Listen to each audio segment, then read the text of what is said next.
प्रणाम जी। बोलो श्री प्राणनाथ प्यारे की जय, हमारे सतगुरु प्यारे की जय, धाम के दूल्हा की जय, सब सुंदर साथ की जय। हे सुंदर साथ जी, सागर सागर की महिमा कितनी है। सागर कौन है? हमारे प्राणनाथ, हमारे प्राण प्रियतम सच्चिदानंद अक्षरातीत पारब्रह्म परमेश्वर। ज्यों ज्यों होवे अरस नजीक, खेल त्यों त्यों होवे दूर। जो करत छूटिया खेल नजरों, तो रूहें कदमे तले हजूर। जैसे जैसे परमधाम नज़दीक होता जाता है, वैसे वैसे खेल दूर होता जाता है। कौन सा खेल? ये माया का खेल। ऐसा करते करते संसार रूहों से छूट जाएगा और श्री राज जी के चरणों में जागृत होकर मोमिन उठ बैठेंगे। हे सुंदर साथ जी, ये खेल अपना ही मांगा हुआ खेल है, कोई दूसरा नहीं है। और हमारे प्रीतम भी हमसे कोई दूर नहीं है, शहर से भी पास है, हमारी सांस की नली के भी पास हैं, नज़दीक हैं। वो हमसे दूर नहीं है और हम अकेले नहीं हैं। वो हर पल हमारे साथ हैं। कुछ भी खा रहे पी रहे सब उनका हुक्म करा रहा है। और हमारे प्रीतम हमारी नज़रों में समाये हुए हैं, हम उनकी नज़रों में समाये हुए हैं। क्योंकि सागर एक है, लहरें भले ही अनेक हैं, पर है लहरों से ही सागर है, सागर से ही लहरें हैं। सागर है तो लहरें हैं, सूरज है तो किरणें हैं। ऐसे ही हमारे प्रीतम है तो हम हैं, हम आत्माएं हैं। हे सुंदर साथ जी, ये श्री सागर जी का तीसरा प्रकरण, जिसकी चौपाई है 16वीं। 15 तक कल हमने किया था, आज हम 16वीं चौपाई करेंगे। ये चौपाई, इसको चौपाई नहीं कह सकते, वैसे तो ये हमारे राज श्यामा जी के चारों चरण हैं, जिनके नीचे इनके हम चरणों तले बैठे हुए हैं। और ये चरण हमसे दूर नहीं हैं, हर पल हमारे साथ ही हैं, हमसे दूर नहीं हैं। दूरियां हमने बना ली यहाँ आके, पर है हम दूर नहीं, वो हम एक ही हैं। वो हैं वही हम, जो हम हैं वो हमारे राज्य हैं, हमारे प्रीतम हैं, हमारे श्याम सुंदर हैं, श्याम श्यामा जी हैं, आनंद स्वरूपा श्यामा जी, श्याम जी एक ही है। आओ सुंदर साथ जी, आज 16वीं चौपाई करते हैं। सो सुध आपने को नहीं, जो विद करत मेहरबान। सो सुध आपने को नहीं, जो विद करत मेहरबान। ना तो कई मेहर आपन पर, करत है रहमान, करत है रहमान। अब हम सब सुंदर साथ को इस बात की सुध नहीं हो पाती है कि मेहर के सागर अक्षरातीत हमारे से कितना लाड प्यार करते हैं। हम उनकी लाडलियाँ लहूत की हैं, हम उनकी लाडलियाँ लहूत की हैं, हमारे से वो कितना लाड करते हैं। अति कृपालु अक्षरातीत हमारे ऊपर तो कई प्रकार से पल पल मेहर करते ही रहते हैं। देखा जाए पल पल हमारी रक्षा करते हैं, पल पल हमारा ध्यान रखते हैं। कहीं कुछ भी होने लगे तो एकदम हमें अंदर से वो सुजाग कर देते हैं कि देखो ये ध्यान से, ये ध्यान से, हर चीज़ ध्यान से। अगर हम नहीं सुनते, अंदर की आवाज़ नहीं सुनते, तो वो घटना घट जाती है। वो घटना से पहले हमें सतर्क करते हैं, बताते हैं, पर हम अंदर की आवाज़ को सुनी अनसुनी कर देते हैं। यही हमारी गलती है। हर पल हमें उनकी आवाज़ को सुनना चाहिए। तभी तो कहते हर पल का ध्यान है। ये नहीं कि हमने थोड़ी बैठे चितवनी लगा ली, नहीं, आराम से संसार में रहते हुए भी, माया में रहते हुए भी हर पल हमें महसूस करते रहना है कि हमारे प्रीतम हमारे साथ हैं, और उनसे पूछ पूछ कर भी हम जो कार्य करना चाहे कर सकते हैं। जबकि ये जो मुंह के अंदर जुबान है हमारी, ये 32 दांतों के किला है जिसके अंदर है, पर जब बोलते समय ये किले की परवाह नहीं करती कि इसके इतने तीखे तीखे कोने हैं, कहीं कोमल सी ज़ुबान उसमें पिस ना जाए, उसमें लग ना जाए, पर फिर भी मनुष्य बोलता ही रहता है। 1 मिनट कोई बात हुई, दूसरे मिनट में उसका जवाब दाड़ से। पर अगर हम चुप कर जाएं, थोड़ा सा ध्यान में रहें, ध्यान से बोलें, तो कोई गलत कर्म हो ही नहीं सकता। गलत कर्म तभी हमसे हो रहे हैं कि हम अंदर की आवाज़ को नहीं सुनते। सुंदर साथ जी, हमारे प्रीतम पल पल मेहर करते ही रहते हैं और हमारी रक्षा भी करते हैं, हमारा ध्यान भी करते हैं, हमारी ज़रूरतें भी पूरी करते हैं और हर चीज़ का एहसास भी दिलाते हैं। महमत कहे मेहर की रूह आवे एक नज़र, तो तब ही रात को मेट के जाहिर करे फजर,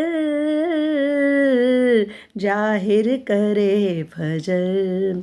श्री महामती जी कहते हैं कि यदि ब्रह्म सृष्टियों को मेहर की प्राप्ति हो जाए तो वे उसी क्षण अपने अंदर के मायावी रात्रि के अंधकार को समाप्त कर देगी और अपने हृदय में दीप्तिमान ब्रह्म ज्ञान के प्रकाश को चारों ओर फैला देगी। क्या कह रहे हैं कि अपने हृदय से कि कौन? आत्मा का हृदय, अपने हृदय से दीप्तिमान ब्रह्म ज्ञान का प्रकाश को चारों ओर फैला भी देगी। श्री महामती जी क्या कहते हैं? यदि ब्रह्म सृष्टियों को मेहर की प्राप्ति हो जाए तो वे उसी क्षण अपने अंदर से मायावी रात्रि के अंधकार को समाप्त कर देगी। फिर सब भूल जाएगी कि माया क्या है। नहीं, मेरा प्रीतम मेरे साथ है, ये दिल ही मेरा अर्श है, हर पल मेरे साथ है। जब हमने हर पल उनको महसूस करते रहेंगे, पर जबकि हो नहीं पाता। बहुत कोई अलौकिक होगा जो हर पल उनको आगे करेगा और फिर भी अपनी शरीर की मैं बार बार निकल आती है। उनकी मैं को हम सुनकर भी उसको अपनी मैं में बदल देते हैं। सुंदर साथ जी, यही हमारे अंदर कमी है। मैं उनकी होती है, हम अपनी मैं कह के ज़्यादा अपनी चालाकियाँ दिखाकर चौधरी बन जाते हैं कि मैंने ये कहा, मैंने वो कहा। नहीं, जो करते हैं हमारे श्री राज, हमारे प्राण प्रिय प्रीतम ही करते हैं। कहते हैं कि वो फिर अंदर की मायावी रात्रि के अंधकार को समाप्त कर देगी और अपने हृदय में दीप्तिमान ब्रह्म ज्ञान के प्रकाश को चारों ओर फैला देगी। नज़र आना एक मुहावरा है जिसका अर्थ होता है दर्शन करना। नज़र आना एक मुहावरा है, पर किसका अर्थ क्या होता है? दर्शन करना। यार है ना कि रूहो आवे एक नज़र, है ना। तो इसका मतलब ये है दर्शन करना, साक्षात्कार करना, जाने पहचान करना। मेहर सोई जो बातुनी, जो हक के दिल का प्यार, जो हक के दिल का प्यार। मेहर के अंदर श्री राज जी का संपूर्ण सुख, स्वरूप और प्रेम छिपा हुआ है। मेहर क्या है? मेहर जो उनकी हमारे ऊपर हो रही है उसके अंदर क्या क्या छिपा हुआ है?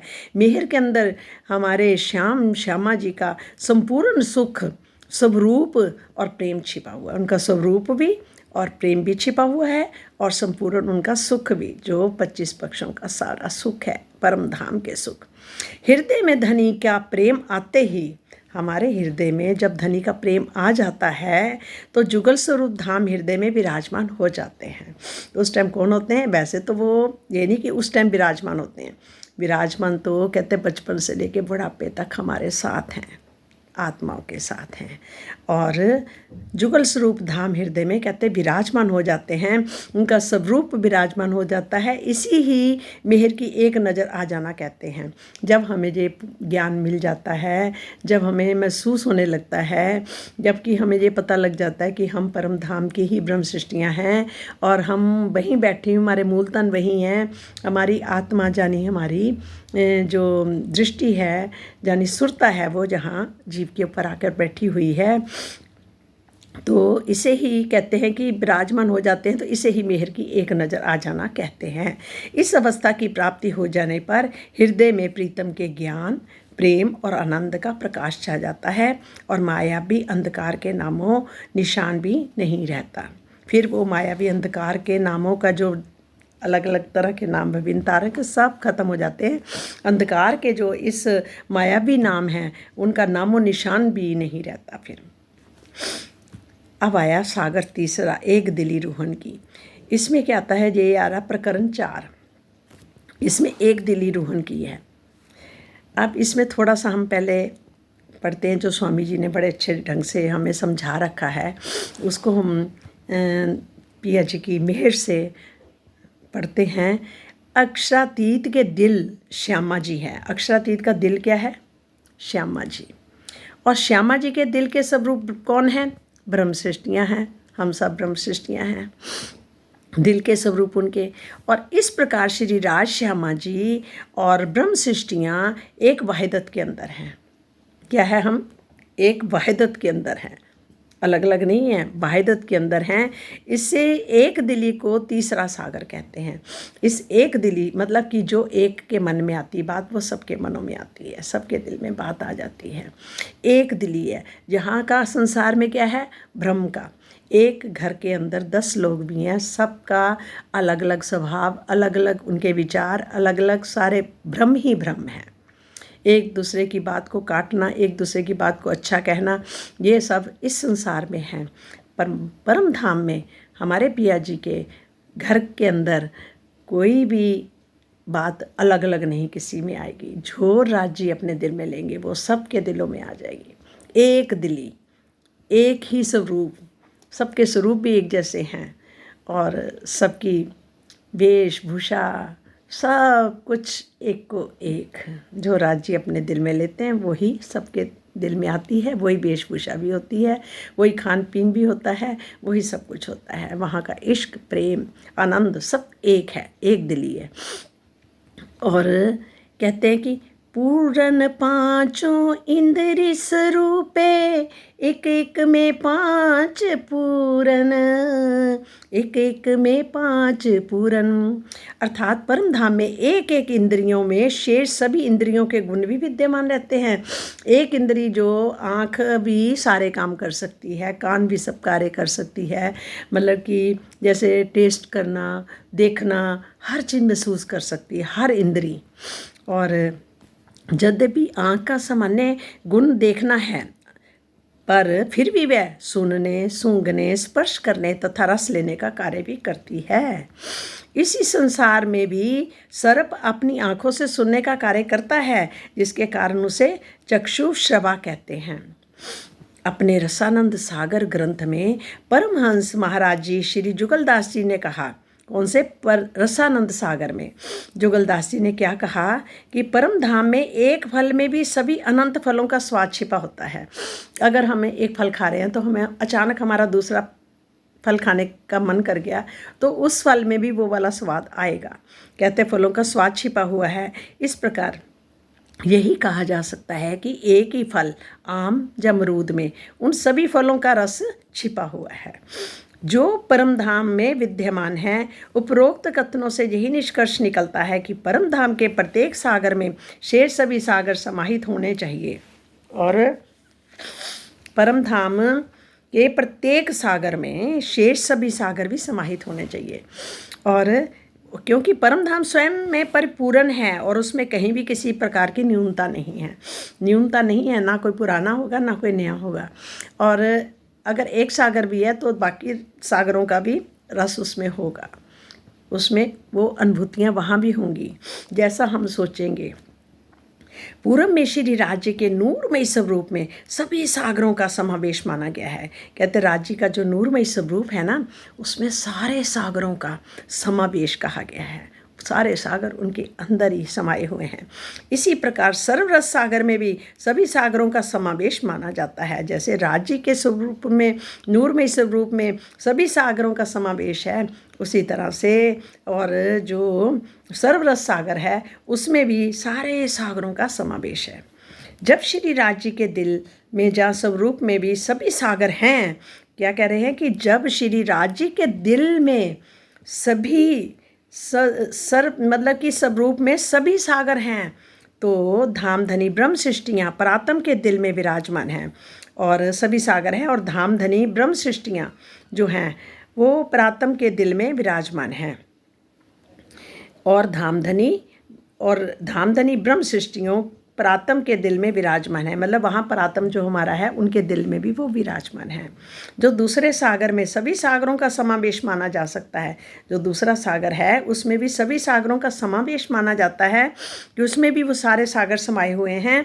एक दिली होने से तीसरे सागर में भी राज्य के दिल की सारी नियामतें सागर विद्यमान हैं। अगर तीसरा सागर भी है तो उसमें भी सारी नियामतें उस सागर में हैं, विद्यमान है। चौथा सागर अगर जुगल स्वरूप की शोभा और श्रृंगार का सागर है, शोभा और श्रृंगार का चौथा सागर है, इस प्रकार चौथे सागर में भी सभी सागरों का अस्तित्व माना जा सकता है, उसमें भी सबका अस्तित्व माना जाता है। यही स्थिति पांचवें, छठे, सातवें सागर की है। इश्क और इल्म एक दूसरे के पूरक है। इश्क और इल्म क्या है? एक दूसरे के पूरक है, एक ही हैं। इनमें धनी का स्वरूप विराजमान है, इसमें धनी का स्वरूप भी विराजमान है। और मार्फित की अवस्था में यही कहा जा सकता है कि परम धाम के एक एक कण में संपूर्ण परम धाम वैसे ही समाया हुआ है जैसे दर्पण के एक छोटे से टुकड़े जब पानी के छोटे से बुलबुले में पृथ्वी से 13 लाख गुना बड़े आकार वाला सूरज प्रतिबिंब होता है। क्या कहा है? परम धाम के एक एक कण में संपूर्ण परम धाम वैसे ही समाया हुआ है। कैसे? जैसे दर्पण के एक छोटे से टुकड़े, दर्पण का एक छोटा सा टुकड़ा कहीं गिरा हुआ हो या पड़ा हो, जब वस्त्रों पे लगे होते हैं तो टुकड़े जब पानी के छींटे छोटे से बुलबुले, जैसे ओस पेड़ों पर पौधों पर ओस सुबह सुबह होती है, उसके अंदर भी बुलबुले में पृथ्वी से 13 लाख गुना जो बड़ा है, कौन? सूरज, बड़े आकार वाला 13 लाख गुना बड़ा धरती से बड़ा है, वो सूरज भी प्रतिबिंब होता है एक बुलबुले के अंदर भी। इसी तरह से हम सब ब्रह्म सृष्टियों के अंदर भी एक एक वहाँ के फूल, फल, पेड़, पौधे, एक एक रेता का कण और चित्र, आभूषण, वस्त्र, हर चीज में एक एक बुलबुला जैसे हो गया, उसमें भी उनका प्रतिबिंब है। मतलब वो उनके ही स्वरूप हैं, राज्य के ही सब स्वरूप हैं। सब राज्य नहीं धारण किए हुए हैं, दिल के अंदर उनका ही स्वरूप है। वो एक ही एक में अनेक है। सुंदर साज जी, अब कहूँ सागर तीसरा मूल मेला विराजत, रूकी आँखों देखिए, रूकी आँखों देखिए तो पाइए इनो सिफत। अब कहूँ सागर तीसरा मूल मेला विराजत, रूकी आँखों देखिए जो पाइए इनो सिफत। श्री महामती जी क्या कहते हैं कि अब मैं तीसरे सागर जानी एक दिली वहदत का वर्णन कर रहा हूँ। और परम धाम के मूल मिलावे में सभी सखियाँ विराजमान हैं। मूल मिलावे में तो सभी सखियाँ बैठी हैं, उनके दिल में एक रूपता है। दिल में भी क्या है? एक रूपता है। यदि आप अपनी आत्मिक दृष्टि से देखिए तो आपको इनके स्वरूप की महिमा का पता लगेगा। कब लगेगा? जब हम अपनी आत्मिक दृष्टि से देखेंगे, अपने आप में परिपक्व हो जाएंगे कि मैं एक आत्मा हूँ, मैं पर आत्म हूँ, मैं जो शरीर नहीं हूँ, मैं जो मन बुद्धि भी नहीं हूँ, मैं मन बुद्धि से भी परे हूँ और मैं एक आत्मा हूँ। तो एक आत्मा को भी कहने वाला सुंदर साजी कौन है जो कहता है आज मेरी आत्मा खुश हो गई, आज मेरी आत्मा खुश हो गई। तो मेरी कहने वाला कौन है? हमारा प्रीतम, उनकी आत्मा है, हम उनके हैं, हम उनके दिल में भी विराजमान हैं, वो हमारे दिल में भी विराजमान हैं और उनका प्रतिबिंब हमारे दिल में, क्योंकि वहाँ पर हर चीज़ चेतन है, उनका प्रतिबिंब भी चेतन है। सुंदर साज जी, इसलिए वो खुद ही सब में समाये हुए हैं। कहते हैं अब आप अपनी आत्मिक दृष्टि से देखिए तो आपको इनके स्वरूप की महिमा का पता लगेगा। क्या है उनकी महिमा? अरस की अरवाहें चेती जुदी होए ना सके एक खिन, ए माहे क्यों होए जुदियाँ, ए माहे क्यों होए जुदियाँ, असल रूहें एक तन, असल रूहें एक तन, एक ही तन है, राज जी का ही सब तन है, एक ही तन है, एक ही दिली है, एक ही स्वरूप है, प्रेम का, इश्क का, इल्म का आनंद, सब कुछ सुगंध से भरा हुआ। सुंदर साथ जी, हमारी आशिकी तो देखो, हमारे प्रीतम की आशिकी तो देखो क्या है, और जहाँ हम क्या बने हुए हैं, हर टाइम दुखी दुखी दुखी दुखी दुनिया, रोते रहते हैं, अरे ये दुख, अरे ये दुख, अरे ये दुख। अरे सबको भूल के अपने प्रीतम के सुखों का आनंद लें हम। हमारे सुख का सागर तो हमारे प्रीतम हमारे दिल में विराजमान है, फिर दुखी क्यों होए, क्यों दुख मनाते हैं हम। हमें दुखी नहीं होना सुंदर साथ जी। दुख आते हैं जाते हैं, एक दुख आया फिर सुख आया, दुख आया फिर सुख आया, एक गया एक आया, एक गया एक आया, ऐसा चलता ही रहना इस धरती पर क्या है, पर अंदर से हमें भरपूर होना है अपने प्रीतम के आनंद में।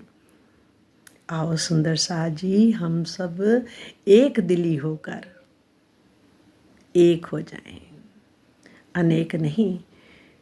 सुंदर साथ जी, ये आजकल जो कमियां एक दूसरे की, मतलब कि ऐसा सबको काट कट कर के कैसे कैसे वचन बोल रहे हैं, देख के अंदर से मैं तो कह रहूँगी हमारा दिल नहीं, हमारे राज जी का, हमारे प्रीतम जी का दिल वो परेशान हो जाते हैं। कैसे, जैसे ब्रज में जब कहा था कि आओ हम अपनी आज लीला करते हैं, तो सब सखियों ने क्या बोला था, गोपियों ने क्या बोला था, अरे हम क्या करें, तू तो बेलड़ा है, तेरे पास तो कोई और काम नहीं है, हमें घर के कितने काम हैं, हम जहाँ के काम करेंगे अपना करेंगे, कि तू तो हर टाइम यही करता, हमारे पास टाइम नहीं है।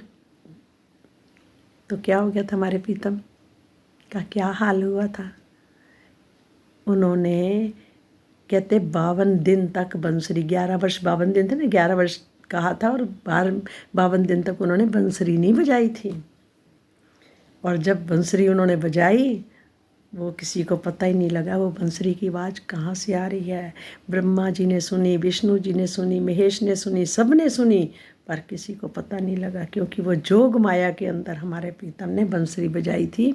और सब सखियाँ को ऐसा लग रहा था जैसे हमें अपने नामों से पुकार पुकार हमारे प्रीतम हमें बुला रहे हैं। तो सब सखियाँ सब कुछ छोड़ छाड़ के चली गई थी। क्या हम ऐसा कर सकते हैं?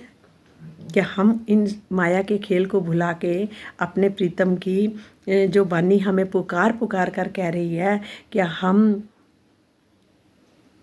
जुड़ सकते हैं, अपने प्रीतम को महसूस कर सकते हैं? क्या हम अपने एक दिली का होने का अनुभव कर सकते हैं? सुंदर साथ जी, कर सकते हैं, राज जी के हुक्म से। ये जो खेल हो रहा है ना, ये हंसी का खेल है, और हमें इतना इसमें जाना भी नहीं चाहिए। ये लोग बहुत ज़्यादा पर तक एक चीज़ को खींच कर लंबा करते जा रहे हैं। नहीं सुंदर साथ जी, हमें सबसे प्यार से रहना, प्यार करना है, यही हमारा उद्देश्य है। हमें परम धाम जैसा, मूल मिलावे जैसा प्रेम चाहिए, और उस प्रेम में हम अपने आप को अकेला ना समझें, सबके साथ समझें, और सबकी जी में जी करें। परम धाम की जो ब्रह्म सृष्टि है, वे वहाँ के एक क्षण के लिए भी एक दूसरे से जब धामधनी से लग नहीं हो सकती। सभी ब्रह्म सृष्टियाँ धामधनी के तन हैं, इसलिए आपस में भी कभी एक दूसरे से लग नहीं हो सकती, इसलिए एक दूसरे से कभी अलग नहीं हो सकती। इस चुपाई में ये संशय है कि जब श्री राज श्यामा जी तीसरी भूमिका में पोड़ रहे होते हैं, तब सखियाँ अलग अलग समूहों में जाकर घूमने जाती हैं। तो क्या इसमें श्री राज जी से या सखियों में आपस में अलगाव नहीं होता?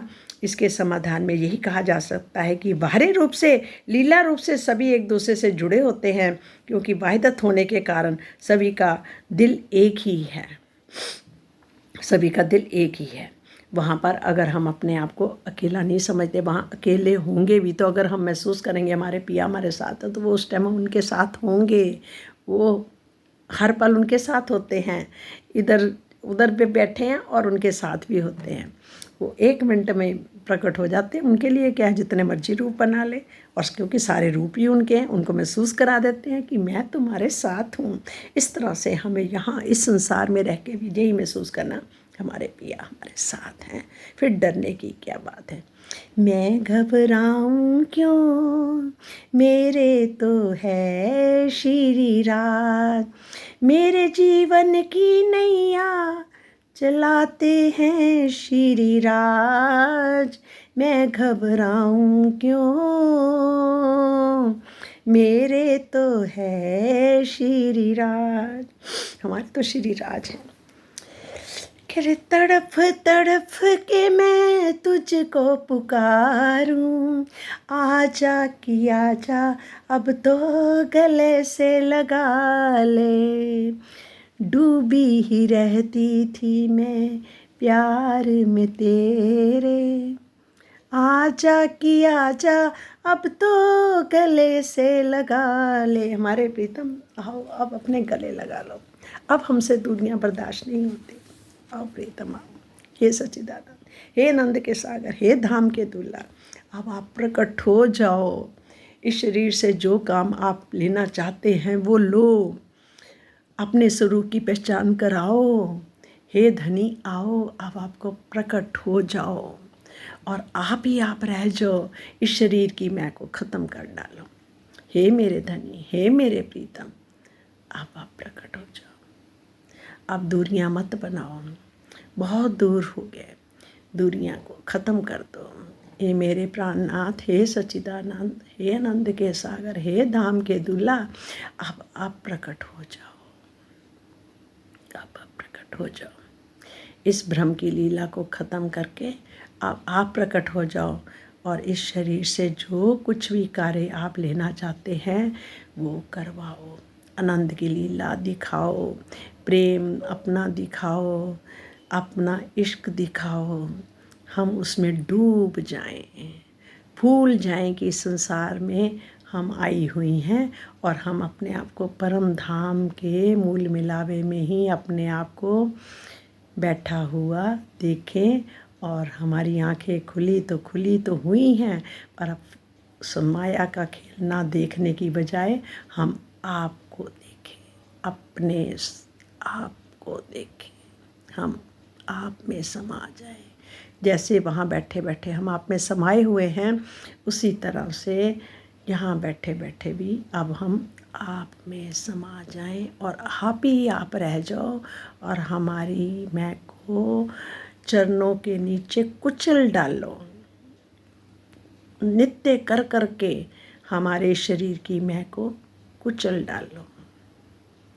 आओ प्रीतम आओ, आओ सच्चिदानंद, आनंद के सागर, प्रकट हो जाओ और एक दिली हो जाओ, एक दिली हो जाओ। हे मेरे प्राणेश्वर, इन सबन की एक अकल, एक दिल एक चित, एक इश्क इनों का, स्नेह कायम हित। इन सबन की एक अकल, एक दिल एक चित। इन सभी ब्रह्म सृष्टियों की बुद्धि एक समान है, दिल और चित्त भी एक ही है, सबका इश्क भी समरूप है तथा सबका कल्याण करने की भावना करने वाला स्नेह भी इनके अंदर समान है। इस चौपाई के पहले चरण में एक अकल कहे जाने का अर्थ ये है कि सभी आत्माओं के अंदर धनी को रिझाने वाली निज बुद्धि समान रूप से है। क्या सभी आत्माओं के अंदर धनी को रिझाने वाली निज बुद्ध समान रूप से है? सबके अंदर समान रूप है।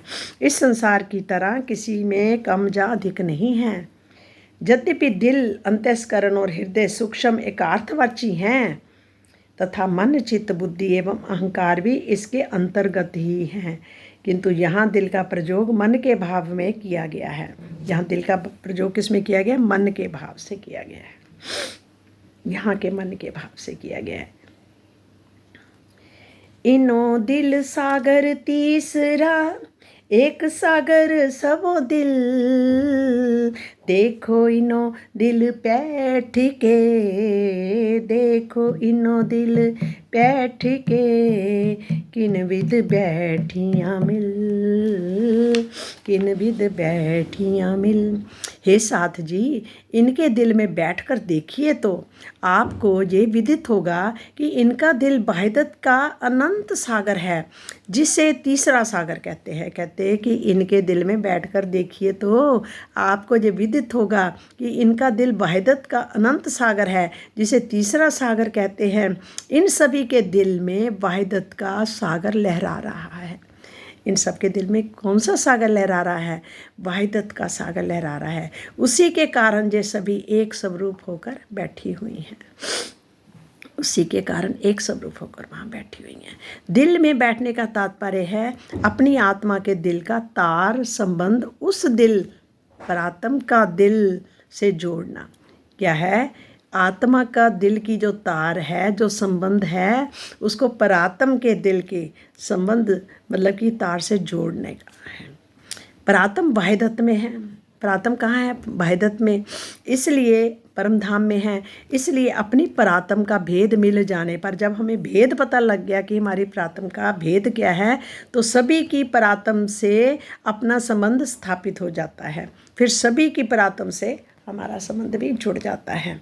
वस्तुतः परात्म के भावों में डूब जाना ही परात्म का भेद पाना है।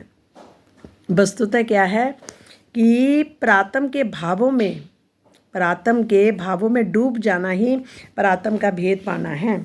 दिल में बैठना भी इसी संदर्भ में कहा गया है। इसी संदर्भ में कहा है कि परात्म के भावों में डूब जाना, कि हम सब एक हैं, उसमें डूब जाना। और दिल में बैठना भी इसी संदर्भ में कहा गया है कि परात्म के दिल में बैठना, जहाँ उनको महसूस करना अपने, क्योंकि वो एक दिली है। तो हम सब वहाँ के जितने भी परात्म हैं, स्वरूप हैं, सब एक दिली हैं। हास विलास सुख एक है, एक भांत एक चाल, तो इस वहदत की क्यों कहूँ, कोल फैल जो हाल। हास विलास सुख एक है। इन सखियों की श्री राज जी के साथ होने वाली प्रेम और आनंद की लीलाओं का सुख समान है। इन सखियों की श्री राज जी के साथ होने वाली प्रेम और आनंद की लीलाओं का सुख जो है वो समान है।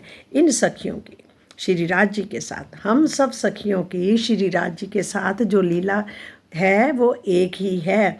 प्रेम भी एक है, आनंद भी एक है, और लीलों का सुख भी एक ही है। अर्थात सबको समान सुख मिलता है और सभी का व्यवहार भी एक ही समान होता है। ऐसी अवस्था में परम धाम की उस वहदत का मैं कैसे वर्णन करूं? कहती है ऐसी अवस्था में सभी का व्यवहार भी एक ही होता है, और ऐसी अवस्था में परम धाम की उस वहदत को मैं कैसे वर्णन करूं जहाँ सबकी कथनी, करनी और रहनी एक है। वहाँ की कथनी भी एक है, करनी भी एक है, रहनी भी एक है। कथनी, करनी, रहनी, जहाँ सबकी अलग अलग है। यहाँ हम कह तो रहे हैं पर हम वैसे है नहीं। थोड़ी देर बाद फिर माया के हो जाते हैं। पल पल में हमारा स्वभाव बदल भी जाता है। दूसरों के सामने जो जीव का स्वभाव है वो भी बार बार निकल आता है। वाणी के साथ जुड़ते रहें, बैठे रहें, तो ऐसे लगता कि हम सब एक हैं, और जहाँ थोड़ा सा अलग होते हैं तो उसी पल हमें भ्रम में फंस जाते हैं। भ्रम ही भ्रम रह जाता, फिर भूल जाते हैं। यही हमारे में यहाँ के वातावरण में फ़र्क है। जब कुछ ये भी समझ सकते हैं कि राज जी का हुक्म ही ये सब कुछ करवा रहा है, बार बार हमें माया में डाल देता है। शायद हम इतने आनंद में भर जाएं कि हम एक पल भी ये आत्मा टिके ही ना, इसमें निकल जाए। पर राज जी ने उसको टिकाने के लिए ही ये अपना माया वाला खेल में हमें फंसा रखा है, रचा रखा है। जब राज जी का हुक्म होगा तो निकल भी सकते हैं सुंदर साथ जी।